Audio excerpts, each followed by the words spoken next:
Why do our courthouses have columns or our language echo with Latin roots? The answer? Rome. The Romans were more than conquerors. They were builders, engineers, lawmakers. Their roads, aqueducts, and legal ideas still shape our world. Even our calendar and the names of months like August are Roman legacies. Rome's story is not just ancient history, it's the foundation of Western civilization. By exploring Rome's rise and fall, we see how cities are built, governments formed, and empires crumble. The story of Rome is still being told all around us every day. The story of Rome, a civilization that would shape the course of Western history, begins shrouded in the mists of legend. It's a tale of gods and heroes, of humble beginnings and unparalleled ambition. At its heart lies the myth of twin brothers, Romulus and Remus, figures forever etched in the Roman psyche. Their story is more than just a captivating narrative, it's the very foundation upon which Rome's identity was built. Abandoned as infants, they were miraculously nurtured and raised by a she-wolf, a symbol of fierce protection and primal strength. This act of survival, of being cared for by a creature of the wild, speaks to the resilience and tenacity that would come to define the Roman character. From these unlikely beginnings, Romulus and Remus were destined to found a city, a settlement that would eventually become the center of a vast and powerful empire. Their destiny was intertwined with the very land itself. But fate is often cruel, and after a tragic quarrel, a dispute that highlights the inherent tensions and rivalries even within the closest of bonds, Romulus emerged as the sole founder, becoming Rome's first king in 753 BC. This marked the beginning of the Roman monarchy, a period of consolidation and growth. While the legend of Romulus and Remus may seem fantastical, archaeology confirms the existence of small villages on Rome's hills dating back to this era, providing tangible evidence of the city's ancient origins. These early settlements laid the groundwork for the metropolis to come. For centuries, Rome was ruled by kings, a succession of monarchs who shaped the city's early development, establishing its political and social structures. These rulers left an indelible mark on the burgeoning civilization. These early kings initiated the construction of Rome's first public works, including temples, roads, and drainage systems, demonstrating a commitment to improving the lives of its citizens and laying the foundation for future engineering marvels. They also established many of Rome's fundamental traditions, religious practices, and social customs, shaping the cultural identity that would distinguish Rome from other civilizations. These traditions provided a sense of unity and continuity. However, as Rome grew in power and influence, its citizens grew increasingly tired of the concept of absolute power, yearning for a greater say in their own governance. The seeds of discontent were sown. The reign of the last king, Tarquin the Proud, was marked by tyranny and oppression, further fueling the desire for change and ultimately leading to his downfall. His actions became the catalyst for revolution. In a pivotal moment in Roman history, Tarquin the Proud was overthrown in 509 BC, marking the end of the monarchy and the dawn of a new era. This was a violent but necessary step towards a more equitable society. This overthrow signified liberation from the shackles of royal authority, paving the way for a more representative form of government. The people had spoken, and their voices would now be heard. In the aftermath of the revolution, the Romans swore a solemn oath, a sacred vow never to allow a king to rule them again. This commitment to self-governance would shape the course of Roman history for centuries to come. This momentous event marked the birth of the Roman Republic, a radical departure from the past and a bold experiment in self-governance. The Republic was founded on the principle of shared power, a system designed to prevent the concentration of authority in the hands of a single individual. This was a revolutionary concept for its time. At the head of the Republic stood two consuls, elected each year by the citizens of Rome, ensuring a regular turnover of power and preventing any one individual from becoming too powerful.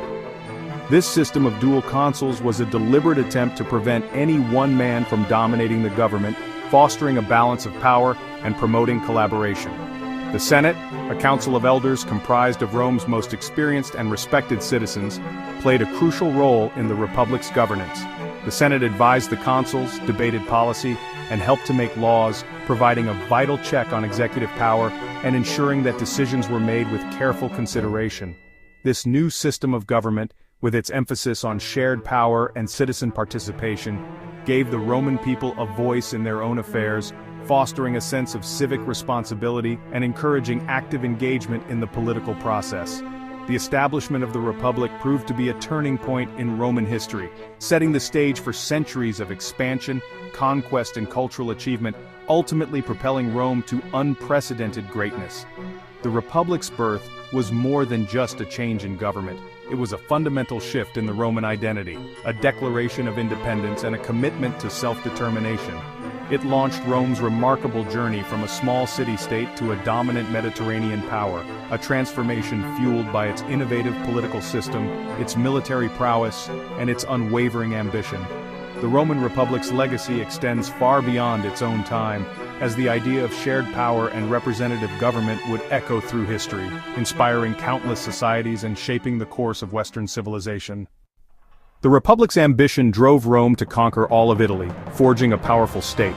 This brought them into conflict with Carthage, a wealthy North African empire. The Punic Wars, 3 epic struggles, decided who would rule the Mediterranean. Hannibal, Carthage's brilliant general, invaded Italy with elephants, terrorizing Rome for years. But Rome's resilience prevailed. Scipio Africanus defeated Hannibal at Zama in 202 BC. After a final war, Rome destroyed Carthage, becoming the region's undisputed master. The Republic was now an empire in all but name. Rome's victories set the stage for even greater expansion. Rome's relentless conquests, fueled by its mighty legions, brought vast wealth pouring into the Republic. Territories expanded, resources flowed, and the coffers of Rome swelled with the spoils of war. This influx of riches, however, masked a growing disparity within Roman society, and deep divisions. The spoils of war weren't shared equally, creating a stark contrast between the opulent lives of the elite and the struggles of the common citizen. The gap between rich and poor widened, creating a chasm that threatened to swallow the very foundations of Roman society. The patricians, with their sprawling villas and lavish lifestyles, stood in stark contrast to the plebeians, who often struggled to secure even the basic necessities of life. This imbalance fueled resentment and unrest, and ambitious generals, hungry for glory and power, vied for control of the Republic. These military leaders, often returning from successful campaigns with loyal armies at their backs, saw the political instability as an opportunity to advance their own agendas. Julius Caesar, a brilliant general and a shrewd politician, emerged as a dominant figure in this tumultuous era. His charisma and military prowess made him a popular figure among the Roman people. Caesar conquered Gaul, a vast and strategically important territory, and became a celebrated hero to the people of Rome. His victories brought immense wealth and prestige, further solidifying his position and influence. The Senate, a body of powerful and influential aristocrats, grew increasingly fearful of Caesar's growing power and popularity. They saw him as a threat to the established order and the traditional values of the Republic. Fearing his ambition, they ordered him to disband his army and return to Rome as a private citizen. Instead of complying with the Senate's demands, Caesar made a fateful decision. He crossed the Rubicon River with his loyal legions, an act of defiance that signaled open rebellion. This act of defiance ignited a bloody civil war, pitting Caesar and his supporters against the forces of the Senate and their allies. After years of brutal conflict, Caesar emerged victorious, crushing his rivals and consolidating his power. He was declared dictator for life, a title that granted him unprecedented authority and effectively ended the Roman Republic. During his rule, Caesar launched a series of ambitious reforms, including the implementation of the Julian calendar, a system of timekeeping that remains in use to this day. He also implemented policies aimed at alleviating poverty and improving the lives of ordinary Romans.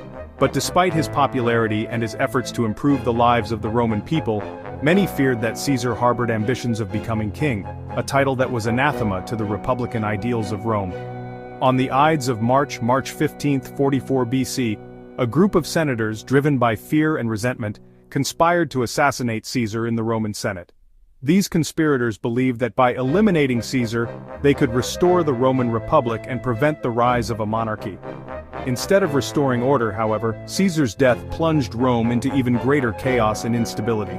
Caesar's ambition, his rise to power, and his ultimate assassination marked a turning point in Roman history, signaling the end of the Republic's ideals and the beginning of a new era of imperial rule. The struggle for power, however, was far from over. Caesar's death created a power vacuum, and ambitious individuals and factions once again began to vie for control of Rome. Rome was on the brink of a new era, an era that would be defined by the rise of the Roman Empire and the consolidation of power in the hands of a single ruler. The world would never be the same. The assassination of Caesar set in motion a chain of events that would forever alter the course of Western civilization. Caesar's assassination, a brutal act of betrayal within the very heart of the Roman Senate, sent shockwaves throughout the Republic. The conspirators, driven by fears of Caesar's ambition and autocratic tendencies, believed they were saving Rome from tyranny. But their actions would inadvertently plunge the Republic into further turmoil. The assassination unleashed a new wave of civil wars, even more devastating than those that had come before. Factions within Rome battled for control, each vying to fill the power vacuum left by Caesar's death. The very foundations of Roman society were shaken as armies clashed and political alliances crumbled. From the chaos emerged two powerful figures: Caesar's adopted heir, Octavian, a shrewd and calculating young man, and Mark Antony, a seasoned general and charismatic leader. Initially they formed an uneasy alliance, uniting to defeat Caesar's assassins and restore order. But their ambition and conflicting visions for Rome soon led them to turn on each other, setting the stage for another bloody conflict that would determine the fate of the Republic. The alliance was fragile, built on necessity rather than trust. Octavian, though younger and less experienced than Antony, proved to be a master of political strategy. He skillfully used propaganda to sway public opinion, portraying Antony as a traitor seduced by foreign influence. Patience was his virtue, carefully biding his time and consolidating his power. He understood the importance of perception and used it to outmaneuver Antony and Cleopatra, whose alliance and romantic entanglement were portrayed as a threat to Roman values and traditions. The decisive clash came at Actium in 31 BC, where Octavian's well-trained and disciplined fleet triumphed over the combined forces of Antony and Cleopatra. The naval battle marked a turning point in Roman history. Defeated and with their ambitions shattered, Antony and Cleopatra died soon after, bringing an end to the Ptolemaic kingdom of Egypt and solidifying Octavian's control over the Roman world. With his rivals eliminated, Octavian became Rome's sole ruler, ushering in a new era for the Republic. The old order was crumbling and a new form of government was about to take its place. Cautious and aware of the dangers of appearing too ambitious, he avoided the title of king, a title that had become synonymous with tyranny and sparked the assassination of Julius Caesar. Instead, he adopted the more modest title of princeps, or first citizen, carefully crafting an image of a leader who served the Republic rather than ruled over it. The Senate, eager to restore stability and reward Octavian for his services, bestowed upon him the name Augustus, the revered one, a title that carried immense prestige and religious significance.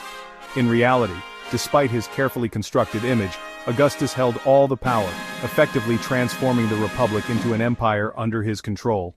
He commanded the legions, the backbone of Roman power, ensuring their loyalty and using them to maintain order throughout the vast territories under Roman control. He controlled the treasury, managing the vast wealth of the Roman state and using it to fund public works, reward his supporters, and maintain the loyalty of the army. And he shaped the law, influencing the legal system to consolidate his authority and ensure the stability of his regime. The Republic, in its traditional form, was gone, replaced by a new political order. The empire was born, with Augustus at its helm. Augustus's rule brought a period of unprecedented stability and prosperity after decades of chaos and civil war, ushering in an era known as the Pax Romana, or Roman peace. Rome entered a new golden age under its first emperor, an age that would shape the course of Western civilization for centuries to come. Augustus ushered in the Pax Romana, a golden age of peace and prosperity. For over 200 years Rome thrived, trade flourished, cities grew, and engineering soared. The Colosseum, aqueducts, and roads transformed the empire. Roman law and culture spread, uniting diverse peoples. Bread and circuses kept the masses content while the government fed the city. Yet this peace was enforced by military might and millions remained enslaved. Still, the Pax Romana left a legacy of law, architecture, and shared identity. Rome's achievements during this era shaped the Western world. As Rome's golden age faded, crisis and invasions shook the empire. Amid turmoil, Christianity spread from Judea, offering hope and equality. Early Christians faced brutal persecution, but their faith grew stronger. Emperor Constantine changed everything, ending persecution and supporting the church. He moved the capital to Constantinople, shifting power eastward. By the end of the 4th century, Christianity became the empire's official religion. The faith transformed Roman society and would shape Europe for centuries. Rome's spiritual legacy was now as powerful as its political one. The empire's vast size became its undoing. Diocletian split Rome into east and west, but the Western Empire weakened. Economic troubles, shrinking cities, and relentless invasions battered the West. Germanic tribes crossed the borders, sometimes as refugees, often as conquerors. Rome was sacked twice, by Visigoths in 410 and Vandals in 455. Authority crumbled. Provinces fell to warlords. In 476 AD, the last Western emperor, Romulus Augustulus, was deposed. The Western Roman Empire was gone, marking the start of the Middle Ages. But Rome's story was far from over. Rome's fall was not the end, its legacy endured. The Eastern Empire, or Byzantium, preserved Roman law and learning for centuries. Latin evolved into Italian, French, Spanish, Portuguese, and Romanian. The Roman alphabet and thousands of Latin words fill our languages today. Roman engineering, roads, aqueducts, domes, inspired generations. The Catholic Church carried Roman traditions into the Middle Ages. The idea of a republic and citizen rights would shape modern democracy. Rome's story is one of innovation, conquest, peace, and collapse.